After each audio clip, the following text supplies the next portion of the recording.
Today on the Live Free and Ham podcast, how do you spell Beofeng? We all started as technicians in the hobby at one time or another, and we've all been asked the questions along the way by other technicians about what radios to buy or what should we be doing in the hobby now. So if you're a technician or you're getting back into the hobby right now, then this is the show you want to tune into. Let me say welcome to Live Free and Ham podcast again. You know, we're your bi-weekly podcast covering all things ham radio in New Hampshire, New England, and beyond. If this is your first time listening to our show, welcome, and thanks for joining us. If you've ever listened to us previously, please consider providing a review on iTunes or your favorite podcast player, as every review helps grow our show. And if you want to support us financially, we always have a Patreon or Buy Me Coffee link on our website. And lastly, we always encourage you to go check out our website at livefreeandham.com. You can check out our past episodes, you can find the latest swag, and you can find out what we're doing. So without any further ado, let's start the show. I'm your host, Eric. My call sign's N1JUR, and I'm joined by Ryan, W1SNH. Happy to be here. It's going to be a great show. Looking forward to these great topics here that we can chat about and fill in all the gaps here for all those new interested in a ham radio and current technicians kind of getting their feet wet in the hobby. I'm Todd, W1STJ, and let's talk some why I don't own a Beofeng. Very much so, yeah. So just a couple of things. Obviously, when this show airs, there are some great stuff coming up, and I want to encourage our listeners to definitely get out because by the time the show airs, there still will be time.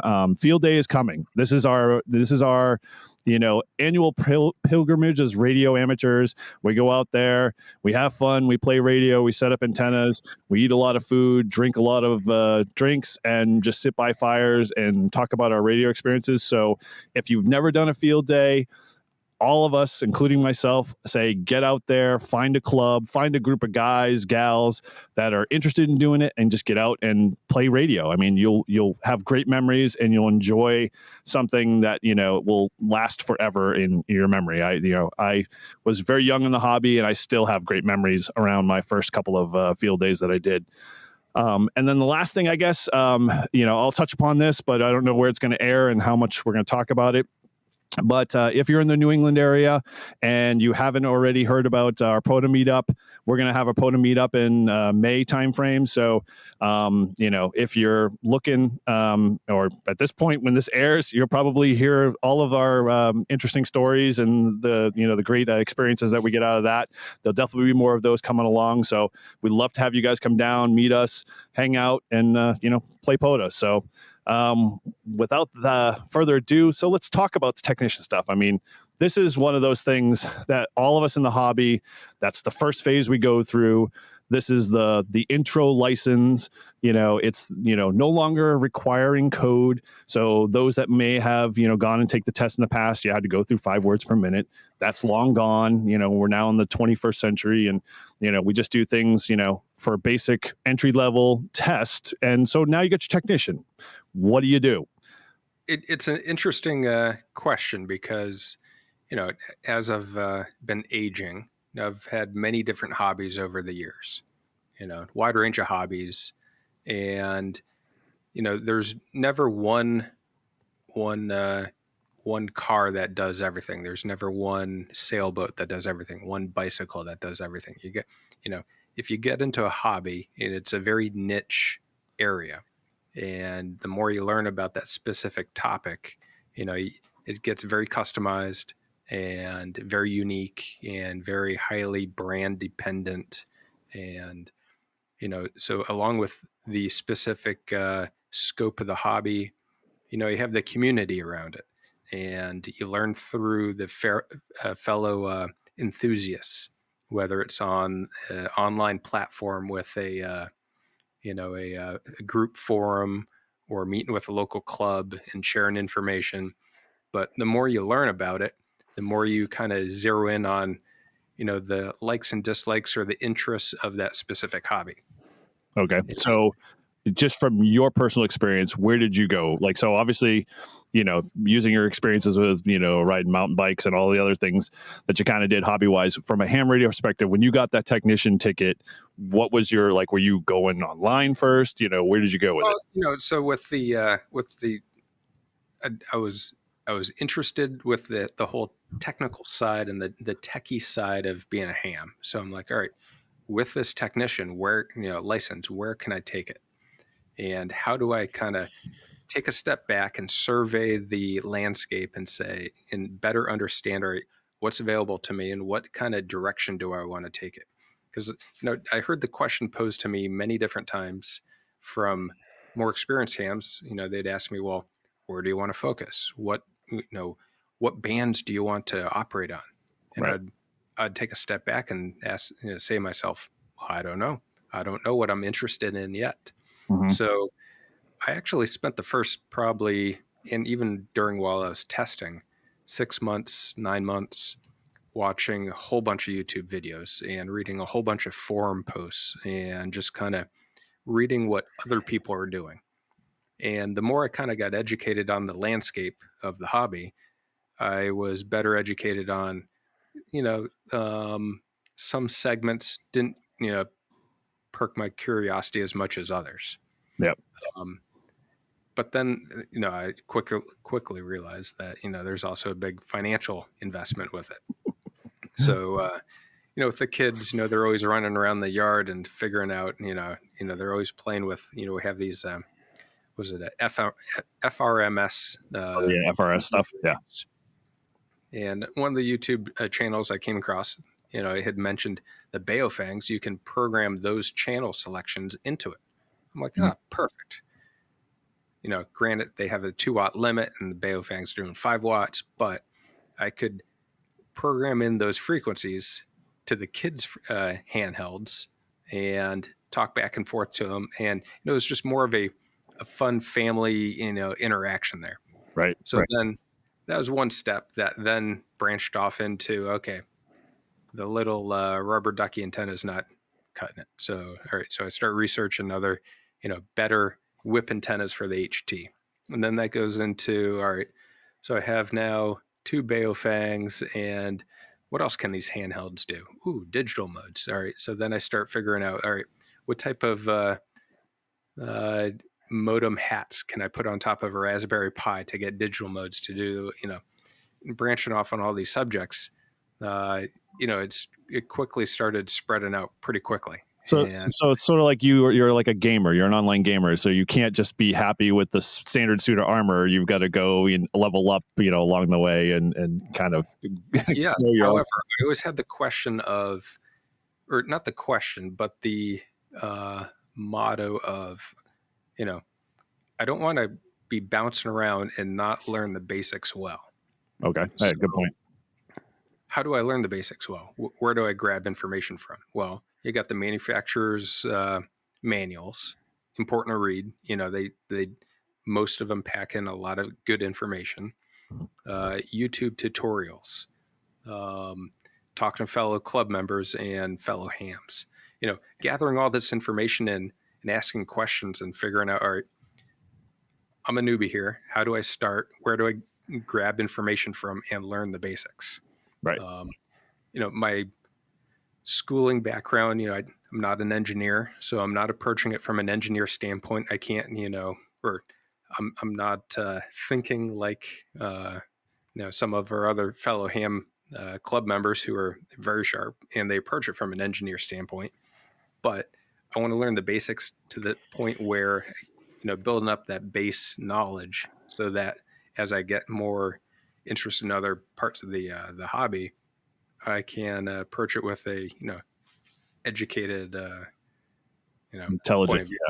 Right. Interesting. So it sounds like the way I'll summarize it a little bit is that you're methodical in the processes that you're trying to learn with the intentionality of staying focused along the way to be able to get to learning about every aspect of it. As many as I can. Yeah. And even right now, a couple years into the hobby, I'm still going back to the basics. Now I remember this morning I was chatting with a few different hams, ask them, basic questions.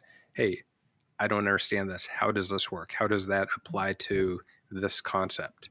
And just filling in the knowledge gap so that I can better work within the hobby.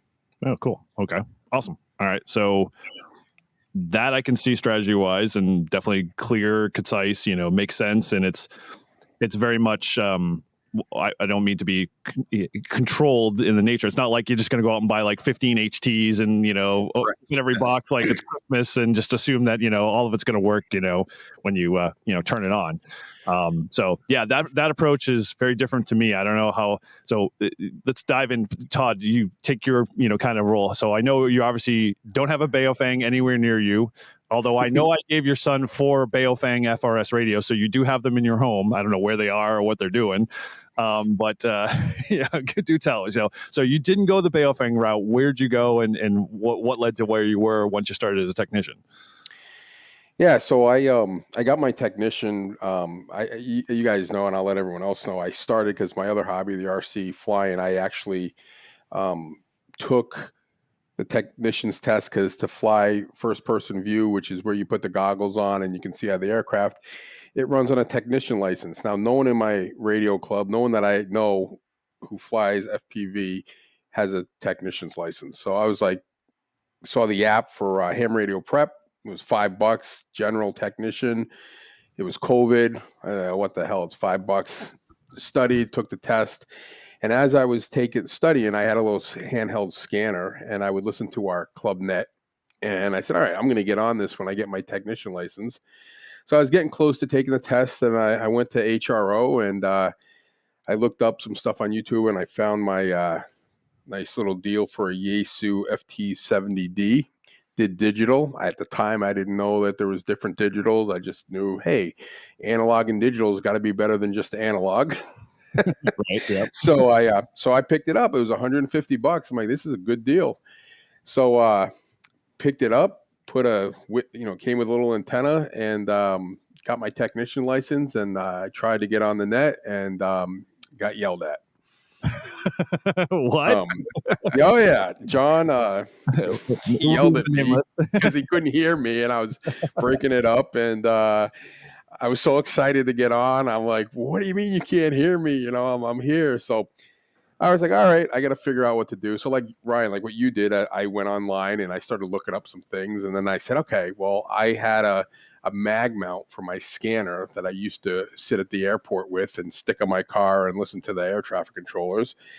So I said, all right, I'll get a mag mount antenna for my HT, which worked better in the car because it never worked in the car anyway. And I had a metal roof at the time in the house I was living at. So I stuck it out the window and I plopped it on the metal roof and voila. John's not yelling at me anymore and I'm making the repeater, right? Problem solved. So so I'm like, here we go. Now I'm on the net. I'm enjoying the net. I'm finding all these nets around. I've got a list of them. I'm on every night. I'm joining them. I'm getting fuel of the radio. And like you said, it wasn't enough. I had to move up. So I needed a base station. I needed more power. So I got the 400. That was going to be my base station.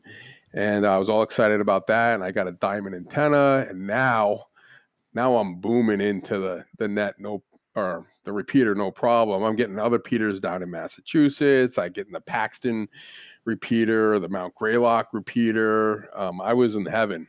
And I said, this is all I need. I got people to talk to and voila, I'm good to go. And then I meet Eric. Yeah. Well, Eric, right. Sorry, my apologies. Yeah. And then Eric says, you got to get your general. I'm like, I'm good with this, hanging out with the club. I was all happy. I didn't really know what HF was. And so he kind of forced me to get my general, and that's a whole nother story. But as I was doing the HF, while I was a technician, the FT 3D came out, and that was kind of a cool radio. So I had to buy that. So I played around with that a lot, and I actually like that radio. It's a great HT, and I brought it down to the Virgin Islands, and I worked repeaters down there, and I kept it with me all the time, and then I decided that I had to get a mobile rig, and got that, and Now my driving experience is much better. I mean, it could be better, but it's way better than the HT. Right. And I was just happy doing technician stuff. I figured repeaters, talking on the radio, I can talk to people in the car, I can talk to people on direct. I mean, it was all good, and that was basically what I was going to do. That was my plan. I wasn't planning on going any farther. I didn't think I could pass even the general test because I didn't really know anything about the technician license. I don't come from a engineering background, electric, anything. I come from social work and criminal justice, so it has nothing to do with anything with ham radio. So it was all foreign to me. So for some of you guys, the technician was probably a piece of cake. For me, it was a little bit of studying. I'll just comment there. Having a mobile radio in the car is wonderful because it really, it fills in a lot of time gaps where either you're commuting around or if someone doesn't have good reception at their house. I always encourage someone who's a technician, investigate what it takes to get a mobile rig into your car. Right. Whether it's a mount on the side of the bumper, or like I did, I just on my older car, I drilled a hole in the roof and mounted an NMO mount. He did it properly, folks. We have to clarify that he doesn't have this giant hole that is leaking in the car right now. I mean, the ground plane is excellent, but yes. Having a mobile rig, 50 watts in the car it's great. Mm-hmm. And like tomorrow, I'm going on a family vacation, and we're going on a road trip, 6-hour car drive, and I'm already researching repeaters along the way, and I'm going to have the other B channel on 5.2, and it's going to be great. So as a technician, highly recommend getting a mobile rig in the car. Okay, so that seems to be, I'm in agreement with that, and I think Todd's the same way. It's like I did the HT route, and like Todd just shared, and I'm going to share now. HTs are great, but HTs are hot trash in my mind in terms of the nature of getting out on them, because they're following the old cell phone route. Smaller is better, and so they're getting smaller, but at the same time they're also losing the capabilities to be able to hit the larger, farther away repeaters, or be consistent with your audio. And so my liking towards HTs it's great. I mean, they're like almost kind of collector's items that I have on the shelf, and there are a couple of hams in our club that collect them, that they don't know they're really collecting them. They just buy them because they're cool, and they have them to say that they have them, and and they know some of their features in them. But I think we're all in agreement that the mobile rig is the way to go, because if you spend any time in your car, it's a great receiver, it's a great transmitter, and you'll have hours of enjoyment. Now, Eric, I will say that if a person is inclined, they get their technician license, and they have any interest in the digital side, mm-hmm. at home, if they get any type of a hotspot, whether it's a homemade Raspberry Pi with a hat, or it's a commercial product, and they get on any one of the various digital modes, that's where I think HTs really shine. Yeah. Around the house, you're running low wattage, and you can ping RF to that digital modem, and get, you literally go around the world digitally, get on whatever group you want, whether it's D-Link or Yaesu Fusion, or, any one of the, even the new M17. Yeah. It's, I think that's where it really shines, but that's one of those very unique segments of the hobby where, and I can think of one of our club members who that's all he does, that's his focus. And it's cool. I like it, but it's a specific aspect or segment of the hobby. Right, and I think it's kind of like what I view in my mind as a rabbit hole. You can really get deep into it and lost in it very fast because it's so multifaceted, very technical sometimes. But the entry point into it, like you said, is pretty small and easy. I mean, there is some investment to get it going, but it's not like, buying a $1,000 radio to get into, that side of the aspect. Well, one of the things that I experienced, and I kind of looked it up, and I figured out that on the Fusion repeater, the one that's up in Goffstown, I was able to change it through my HT. and go from what they had on, which was the Wolfpack. I was able to switch it to America's Link. Oh, yes. And right from the HT. And I thought that was pretty cool because now I wasn't just talking New England, I was talking The world. people all over the place, right? Yep. So that was kind of interesting. And I thought that was that kind of gave me a little bit of a bug about moving on because I was like, oh, this is pretty cool. But again, I thought that was cool, and that's good. My HT does that. My HT also, I think, and I haven't done this yet, and I want to do this, is for crossband repeat. I think it's going to be kind of cool when I finally get around to doing it, to set especially when doing the net, when we do our nightly nets and we have, I want to be outside. By Maybe the pool. I'm down by the pool, or I'm down at the fire pit or whatever, and my HT won't hit the repeater, and I don't want to get yelled at again. So the crossband repeat would be very cool to have, that I could just have my HT with me, and I don't have to actually be at the shack. That's actually a really neat feature. So I have, at some point, undisclosed date figured out this summer, we'll have a campfire pizza, maybe even a bacon wrapped scallop around the campfire. Nice. Cross-band repeater party. There you go. And so we'll bring our HTs over and check into the net at 7 p.m. from the campfire. Very cool. I'm a game. I will bring the fluids. Yes. No, that'll be a lot of fun. Yeah. So there's a lot you could. I mean, for me, that was really all I really cared for in the beginning. I really had no ambition to move on. I honestly didn't even know what HF and what was even beyond. I had no idea. I'm just like, oh, this is cool, and I was very content. And then as I got to know you guys, as I got to know members of the club, and I start hearing people talk, and that's kind of where I started to get interested. And then my first time observing HF, I wasn't with you guys. I was with some other guys that I had met on the repeaters.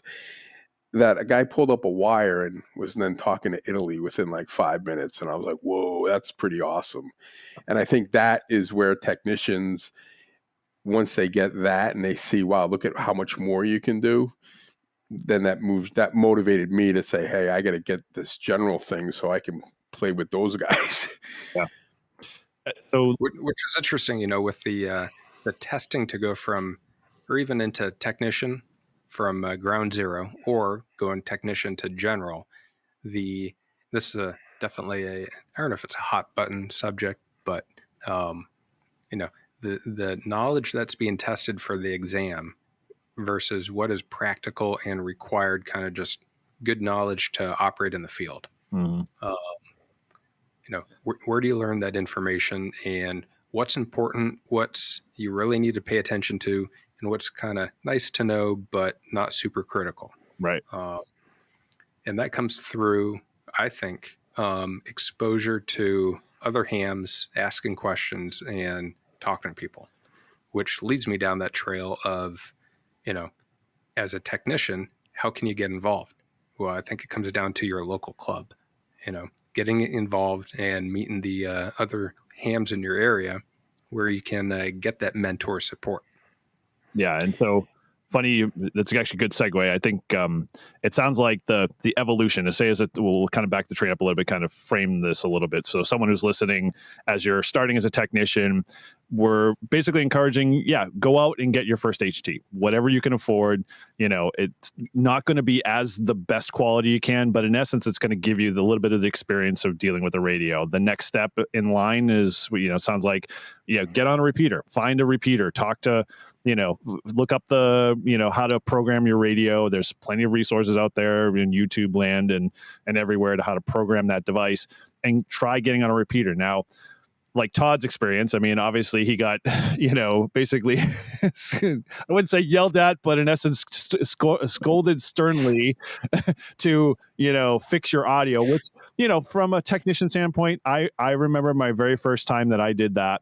And I too, I was living in, Massachusetts at the time, and I was like 17, 16. And I'm like, I got my first radio, got it all programmed, and they couldn't hear me. And I'm like, constantly just chunking the machine because I couldn't get my audio through.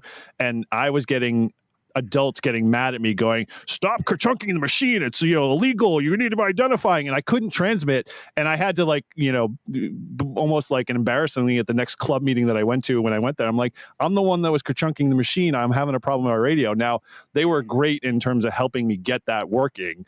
But at the same time, you have to have we'll say a little thicker skin, I guess, when you start out there. So don't be afraid when you're a technician and you put your call out there. If you don't hear anybody, try a couple more times, keep practicing, try a couple different machines until someone comes back. There will be guys, there will be gals that will come back to you, want to have a conversation, and then start, asking questions, because all of us hams, we love talking about our gear. We love talking about how to connect a repeater and what this repeater does and this one doesn't, locations and all of that stuff. So with those two pieces, it kind of brings us to that last piece that Ryan was talking on, get connected to a club.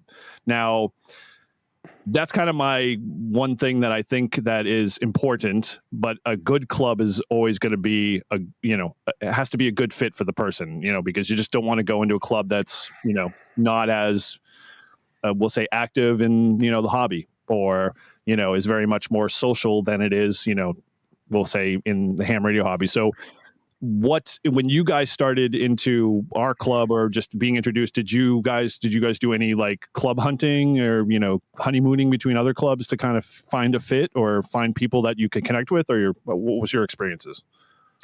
Yeah, like I said, I researched all these repeaters, and I would get on, and I was the guy that, got my technician license. I'm super nervous to get on the air for the first time, and I'm taking deep breaths, and I'm ready to go on, and then I'm the guy going on the repeater going, CQ, this is, and my call sign was KC1NGU, CQ, this is KC1NGU, CQ, and the guy gets on there, he goes, you don't need to call CQ, it's a repeater. And I said, oh, brand new.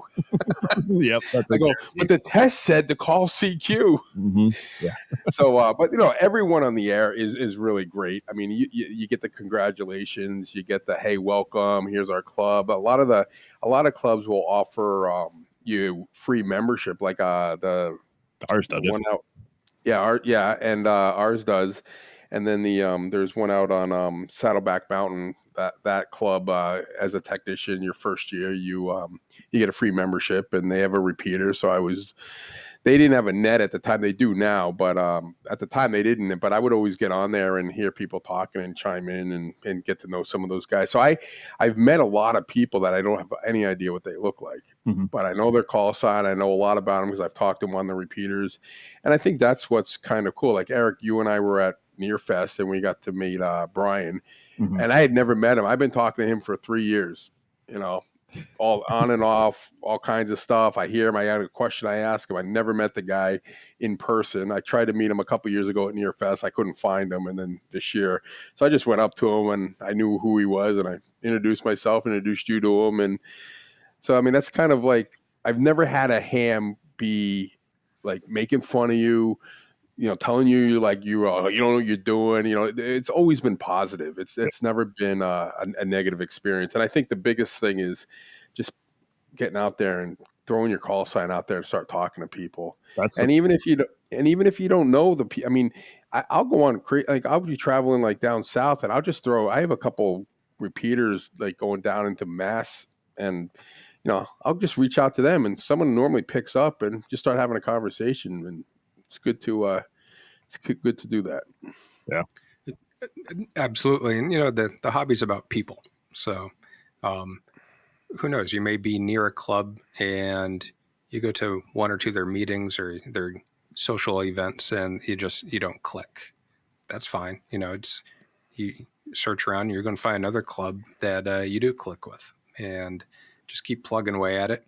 And the hobby's very vast, so it's great and has a lot to offer. Yep. And remember, when you're part of you don't have to be just with one club. You can be like members of several clubs and, get the experience across the board, because like Ryan says, you're not going to plug in with everybody or not connect with everything, but there might be an aspect in that club that you like, but you're just not going to participate, or might not see that in the club you're in with now. So, always consider that, side of things when you're, kind of searching for that home. I think the three of us and also Casey kind of all joined our club right around the same time. Um, I can't remember who was first or whatever, but I remember meeting Casey, and Casey was a technician when I was a technician, and then he came and he's like, "Oh, I'm going for my general today," and I was like, "Oh, I got to catch up to that." Right? Like, "Oh, I'm behind. I can't be the only technician here." But it was nice. And then the older guys that are in the club, or the guys that have been in for a while, or him, they were all so awesome, just to kind of welcome him in and ask questions and just encourage. And there was no pushing. There was no like, "Oh, you got to do this, you got to do that." It was just very, from my experience, was just very like, "Hey, welcome, great to have you here, and if you need any help, let us know." With a caveat of pushing you to get that flex. Yeah. Well, the press. That's a whole nother topic with you guys, like spending my money. Oh, I joked with Eric. I said, "Listen, once I get my HF rig and my antenna, I'm good to go. I don't need anything else. This is like that's it." And he would laugh at me and say, "Oh yeah, right, Todd. We'll see that. And now it's like, it's never going to end. It's just it's all good stuff. And that's funny thing as a technician, you think you're just going to get the radio and be okay with it. But guess what? You're going to go to a club meeting and you're going to see other guys with other radios that look a little different than yours. And you're going to see a feature in there and go, "Oh, my radio doesn't do that. How can I get that feature?" Or like, Ryan mentioned, "Oh, digital modes. Oh, I have to go get a hotspot. And where do I get that? Oh, I got to go to the candy store." If you live in New England, you are going to be doomed. Your credit card, you might as well just sign over to HRO indefinitely, because if you live even 20, we live 20, 25 minutes, maybe half an hour away from HRO max. It's dangerous, especially if like after a Hamfest, you go to a Hamfest and you're like, "I couldn't find anything." Well, let's just go to HRO. I'll find something there. I know I will. And so, I know. I never leave out of there without spending a couple $100. It's pretty bad. Yeah. Even if I go in there for nothing, like I'm like, "Oh, I'm only getting this one part," and then, "Oh, I need that," and, "Oh, look, I actually get that," and Yeah, they do. So, okay. So as a technician, you kind of get into the HT world, you play around with a little bit of the digital stuff, you definitely get plugged into a club. Where, what bit of advice would you give somebody in general that, you learned kind of the hard way, that, you would say, don't go do this, or, don't just, open up the credit card and go crazy? So a few things. One, through all my various hobbies, I've learned the hard way and spent a lot of extra money, and I've kind of come to the conclusion of buy once, cry once. You buy a used whatever, and then you figure out it's either it doesn't do everything I want it to do, or it's broken, or I should have spent a little extra money and got the one I really wanted. And over the various hobbies, I've learned that. So, and there's never one unit that does everything. Right. There's a couple Shack in the Boxes that does UHF, VHF, HF. And there's one or two they're really nice and they work great. But the infrastructure, whether it's, grounding and bonding, or spending a little extra for some quality coax that's, it's going to sit for a couple of years on your house or at your location. That I think is money well spent. And, definitely take the time and research it, because, you can very well hold on to this equipment for many, many, many years, and it's well worth, getting exactly what you want, versus saying, I'll get this, so hold me off for a little bit, and wishing, 2 or 3 years later, I should have got that. Mm-hmm. Well, I have that issue too. Like, I agree with you 100%, because in the long run, you're going to end up spending more money by cheaping off in the early bit. Like, "Oh, I'll just go a little, I'll just get this," but then you end up getting another, and then you end up paying double almost. But you also have to fit in within your budget. So, yes, that's one of the things. Like, I really honestly believed that I was going to get my HF rig, my portable in the car, and a mobile rig for a base station at the house, and I was going to be good. I had one antenna or two antennas, one for VHF, UHF, one for HF. I was good. And now I've got another antenna. I've got another HF radio coming in. I've got 2 mobile stations. I got 2 HTs. I've got 3 sets of headphones. I mean, actually 4. So, I mean, but you get what you into it. Like, what do you need all that stuff for? Well, I think you need all that stuff because, one, it's part of the hobby and you're growing with it and you're learning more things. And I think as a technician, get what you can afford, get into it, get on the air, talk to people, and then from that point on, you can decide where you want to go. Some people, and I didn't know what I wanted to get into. I had no idea. I mean, I still don't know. I mean, I found that I like the mobile or the portable operations, doing the POTUS stuff. That's my thing. I could do that all day, all night long. It's my favorite part. I'd rather be outside on my 891 versus in my shack, just because I have more fun when I'm out there. But as a technician, like you said, Ryan, the commute, I can't tell you how awesome it is to talk to my friends on the commute, either in or out of work. Casey and I we talk all the time, and our commutes are always like about the same time. So as we're getting off, like, I got to go. He goes, yeah, me too. Perfect timing. Tim, he's another one. He's someone that I talk to a lot of times on the ride home.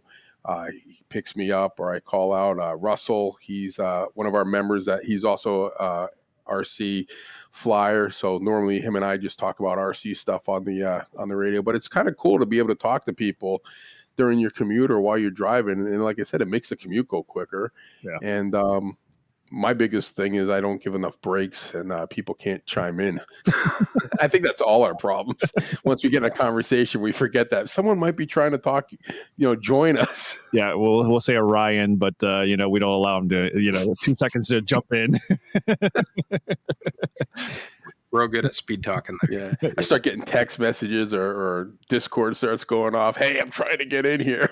There's one guy, Paul, KF4TPY in our club. He has got it down to I almost sometimes think his radio's broken, but I know he puts an indefinite pause for like 10 seconds, and I can almost kind of in my head think he's counting out, because like I'll talk to him and then he'll be like, I'll finish the transmission, and then there'll be this dead air for like 8 seconds, and you're like, did his radio go away? Did it shut off? And then he goes in, and nope, no, he's just allowing space to occur. And it's like, that's the perfect aspect of allowing to be able to allow other people to come in. And it works out great, because I'm a fast talker, a lot of us are the same way too. And so if we don't allow space for other people to jump in, we'll never be able to have a party. Eric, that's a great segue as we kind of taper off here. What are your guys' kind of either rules or advice or pet peeves of operating on a repeater? Oh. Do you have any advice for the new technician as they're just getting going? You can start, Todd, but I've got a couple. No, you can go ahead. Okay. I'll listen to you. So a couple of things, and this is just my personality. So if you're a shy person, this is going to be a little tough for you to hear and understand, but I encourage you to do it because it'll only make things better. Now, traditionally, repeaters growing up and even today is still kind of talked about that repeaters are supposed to remain open for emergency communications. That's kind of like the background understanding. So that's why a lot of repeaters are quiet, because a lot of people are just waiting for emergency traffic to appear, which it never ever happens, at least that I'm aware of yet today. But they are also open for you to be able to just have general rag chews or conversations. Basically, rag chew is a conversation. So if you're in the HF world, a rag chew is, that conversation between two people on the repeater. So with those two things at odds with each other, I would say find a repeater, do the first rule number 1 of DX, which is listen, and listen again. And if nothing ever occurs over a period of time of your car ride, then throw out your call. Don't worry about whether or not you like Todd said, call CQ, or you fumble over your call, or you mess things up in terms of how you put it out there. But practice, because in essence, that's the only way you're going to learn how to be able to communicate. And then listen to how other people have conversations on the repeaters. Every repeater is sort of like the old water cooler approach. People talk a little differently on a repeater. Some guys are, more loose, in their conversations and don't always identify every 10 minutes. But, figure out what that rhythm is, and then, see if you fit into it. And always, always, always, after listening, be prepared to ask a question, no matter what it is. Like, hey, how's your day going? Or, provide some way to allow that person on the other end to come back to you without just saying their call sign and their name and then 7-3, let's go away. That's my tips. So when I was a technician and I was just starting, I'd throw my call sign out there, and there's some repeaters that have regulars, right, that are always on it, and they wouldn't get back to me, but I knew they were there. They just go silent. Like, why don't they want to talk to me? Mm-hmm. So what I would do is I'd go out there like, this is W1STJ radio check. And then people come back to you and you go, oh, thanks. I was just checking. I wasn't hearing anyone. I just got this new mobile rig, or I got this new HT. I set up a new antenna and I'm just trying to get it to work. And next thing you know, you're having a conversation. Oh, congratulations. Oh, where, and that's how I got people to start talking to me. And then they started recognizing the call sign. So the more you're out there and the more repeaters that you regularly frequent and throw your call sign out there, then they start to know you. And then when you call it out, they'll respond. Yeah. I think there's a lot of people listening and they pick and choose who they want to talk to. Oh yeah. But everyone will respond to a radio check, because it's just kind of like, I think it's just a given in ham radio. Like if someone's testing their equipment or they want to make sure their radio's making the repeater, they're going to come in and at least come back to you, and then you at least know your radio's working. Well, the radio check is sort of like not getting into heaven and getting into heaven. If you don't answer a radio check, you know where you're going. It's simple as that. Right. And I would also say, and this is a skill that I'm still working on and improving, but create a groundwork or a table of contents for the conversation. If I am in the car and I only have a quick 2-minute ride down to the next door, down the neighborhood, I'll preempt that in the conversation versus if I'm traveling down the highway and I got 20 minutes of chat within range of the repeater, that conversation tends to go, a lot longer, and I let that be known so that the thoughts and the conversation can ebb and flow as needed. Mm-hmm. So that, I guess that's more of I'd say a courteous type policy. I would agree. It works well, Ryan, because in essence, I don't even, now that you brought it up, now now that I'm remembering our conversations that we have on the repeater, it makes total sense now. Now I know, you're how the regular flow works. And I was like, oh, that makes sense now. Okay, cool. So for what it's worth. No, I think I never even thought of that. So that's actually, because sometimes I've only got like 5, I'm running to the store, and then I have to end it. Like I've done this to Tim 1,000 times. Like I get him like right at the end. I'm 5 minutes from the high. Hey, buddy, I gotta go. Yeah. Yes. Yeah. But most of the guys that we on our repeater, that we all know, those guys are, everyone's really cool about getting on the radio. And I think I called you guys. I was in Nashua and it was all staticky, and I joined in and just said, hey, I'm just going to listen because you guys are in and out, and I don't want to, be a nuisance. But on the other hand, if I know I have a short car ride and I'm listening to a net, and there's, some of the other nets that have joined where there's 30 or 40 people checking in, it'd take 45 minutes to get through the rotation. I'm not going to check into that net when I know I'm going to be home in 20 minutes, and I'd end up having to sit in the driveway in the car to participate. So, but you could join that net and say you're on short time, and then you get bumped to the top. or your mobile, or mobile. Some nets will do mobile. They'll move you up too. I find it funny, just a sidebar with our nets, when you say you're mobile, somehow you get bumped to the top when certain control ops are in charge. When I say I'm mobile, I get somehow stacked in the same spot, and I'm like, I said it was mobile. I thought that was the magic word to get to the top. I only have like 10 minutes. Come on. Well, you got to say short time, then you'll get it. Time? Okay, get the wording right there. Just speak it in Spanish instead. Maybe that might work. So, I would say overall. So these are some great tips as technicians. And again, we don't have, it written in stone as to what the formula is for technician, because it's different for everybody. But in a nutshell, we all want to encourage you guys. We all want to say, don't give up. Try, and keep trying, because in essence, somebody eventually will come around and be able to make a connection with you and be able to be that resource to be able to drag you in. I mean, we're all a good example of that. We're both in our conversations with one another on the repeaters to then leading to, close friendships. And now we're doing things and events and club activities all together. And we hang out outside of that as well on top of it. So it will just continue to build upon it. So don't give up. Don't feel like you're getting discouraged. and try every aspect you can. There's plenty of people in this hobby that are willing to teach you about something. Go find them, go ask questions, no matter how simple it might be.